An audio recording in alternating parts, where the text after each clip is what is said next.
Joe Biden is now the first incumbent president in more than 50 years not to run for re-election. President Biden made the announcement this afternoon and has already endorsed Vice President Kamala Harris as the Democratic Party's nominee. Now, Biden said in a statement on X, dropping out was in the, quote, best interest of my party and the country. The president says he will address the nation later in the week about his decision. Biden adding he will serve out the remainder of his presidential term, which ends next year in January.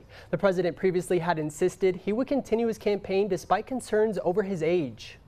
Already, many Democrats, including the president himself, are backing Kamala Harris as the Democratic nominee. Biden says she's the candidate with the best chance to beat Donald Trump in the fall. The vice president stands as the party's favorite to win the nomination during August's Democratic National Convention in Chicago. She is also the only candidate who can directly tap into the money already raised by the Biden campaign under federal campaign finance rules.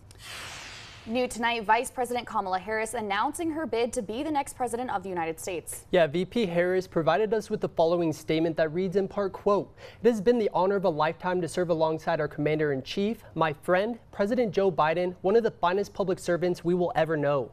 The vice president saying she is honored to have Biden's support and endorsement. Meanwhile, voters across southern Colorado share mixed reactions as Biden drops out of the 2024 presidential race. Some Biden supporters who spoke to FOX21 today said that they were disappointed in his decision, while others who had planned to vote for him were energized by the idea that a different candidate could be a better candidate against former President Donald Trump. Voters on the other side of the political aisle said Biden stepping out of the race gives the Republican Party an advantage. I think it's great he's out there. I think it gives the Republicans a better chance. I'm happy to see them leave office. I think he should have done it a lot sooner. I think it's past due. I think he knew he was going to lose, and I think he's senile, and I think it's long overdue. I think she's been somewhat invisible through these past 4 years, and I'm very much in favor of who Biden has been as a president. I feel strongly that he's a good man, and if he endorsed Kamala Harris, she's my candidate. Voters from both parties say that they will be closely watching the November 5th presidential election. And Colorado lawmakers from across our state are weighing in on President Biden's announcement. Senator Michael Bennet saying in a statement, quote, "We may not know what comes next, but by passing the torch to a new standard bearer, President Biden has again given us the chance to beat Donald Trump and give our children the future they deserve." Meanwhile, Republican Lauren Boebert says Donald Trump will win the race for president no matter which Democratic candidate he faces. In a statement, the Congresswoman said, quote, "They can nominate anyone they want to replace him, but it's all the same. The problem was never just Joe Biden, though he was a major problem. It was and is the Democrat agenda." Next, Senator John Hickenlooper says, quote, For more than 50 years in public service, President Biden has always put the country before any personal concern or ambitions. It's just who he is." And Biden is now one of only a few past presidents who decided to end their campaign for re-election. No other president seeking re-election has dropped out this late. President Harry S. Truman pulled out of the 1952 race in late March after failing to win over a majority of voters at the New Hampshire Democratic presidential primary. President Lyndon Johnson later dropped out of the 1968 election, also in late March, amid low approval ratings. There have been several other presidents who decided against running for a second term, though they all announced it before launching a re-election campaign. And our coverage on the president's withdrawal from the 2024 race continues on FOX21News.com. There you can find more reaction from lawmakers and the latest news in the race for the White House. And the U.S. National Forest Service says a campfire caused a small wildfire in El Paso County. The fire was burning southwest of Monument in the Limbaugh Canyon area, but has since been contained. It comes after the Forest Service received reports of 31 abandoned campfires in the region between July 5th and the 8th. Firefighters say if you are going to have a campfire, make sure that the fire is fully out before you leave. Heading across Colorado, the state has a new plan to fight the fentanyl epidemic. The Rocky Mountain DEA seized a record amount of fentanyl last year, more than 2.6 million pills, and this year is already on track to pass that. Now, Denver's health department is using advanced technology of BioBot by detecting levels of fentanyl within the Denver sewer shed. The goal is to use wastewater infrastructure to find real-time public health observations. They say the data will help them allocate more resources, target prevention efforts, and even anticipate spikes in use before they happen.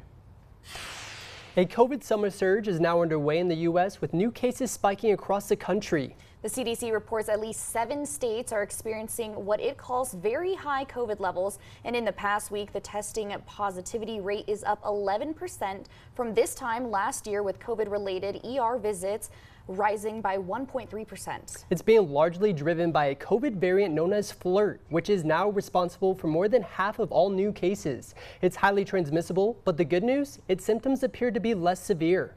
Pueblo law enforcement took the Serve and Protect to the next level tonight with the Tip a Cop charity event. That's right. The Tip a Cop event brought troopers from the Colorado State Patrol and officers from the Pueblo Police Department together to serve tables at Chili's from noon to 8 p.m. Many community members showed up tonight and enjoyed being served by Pueblo's finest while donating to a good cause. Proceeds from the tips benefit more than 23,000 Special Olympic athletes.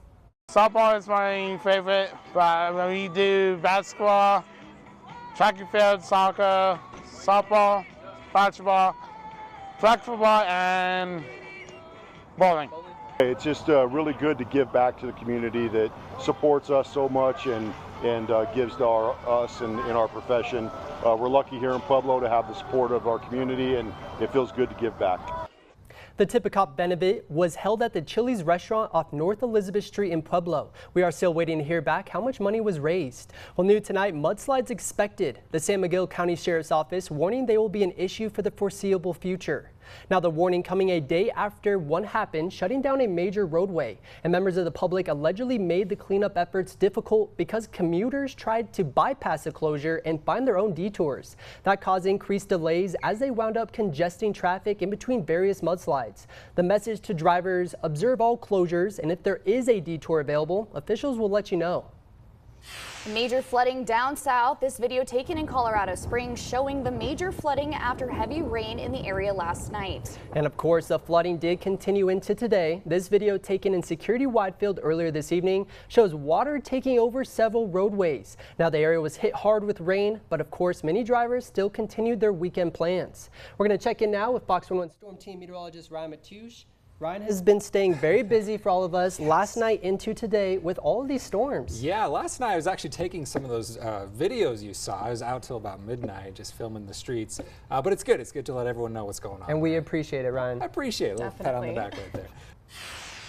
Time for some sweet news. Today is National Ice Cream Day, Austin. Woohoo! We are excited. Well, the cool, creamy treat is perfect for a summer that's already been steamy hot. The day became a national celebration in 1984 for the third Sunday every July. Maybe we should be having Sundays. Absolutely. There are deals everywhere in national outlets like 7-Eleven, Baskin and Robbins, Burger King, Cold Stone Creamery, Dairy Queen, and so many more. I know where I'm going after the show. Absolutely.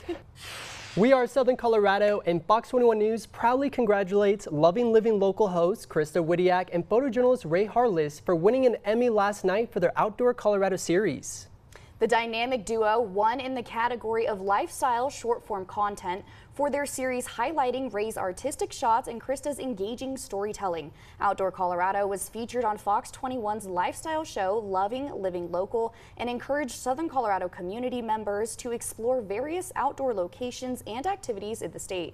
Throughout the special, Krista took our viewers aboard the Leadville, Colorado and Southern Railroad to showcase one of Colorado's premier scenic train experiences. She also visited Capella Ranch to learn about beekeeping. Head to FOX21News.com to watch a compilation of the award-winning series.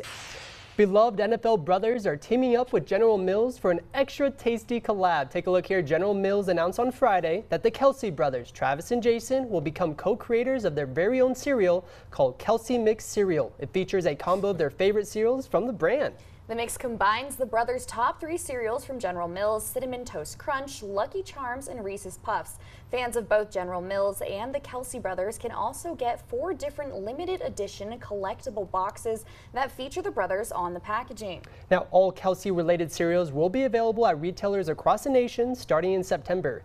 It reminds me of as a kid, you go to fill up your soda drink and you just fill up every single soda type. Looks like a cavity in a box. It has a lot of sugar, Lots of sugar. My kind of breakfast. That looks really good. Cinnamon though. Toast Crunch is my go-to. I almost eat that every day. Really? Yeah. Really? Oh, wow. I just admitted that. Yes, I do.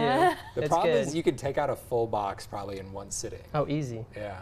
starts to add up. Is that a challenge? Yeah, I'll take you on in that. I want to see this challenge. It sounds fun.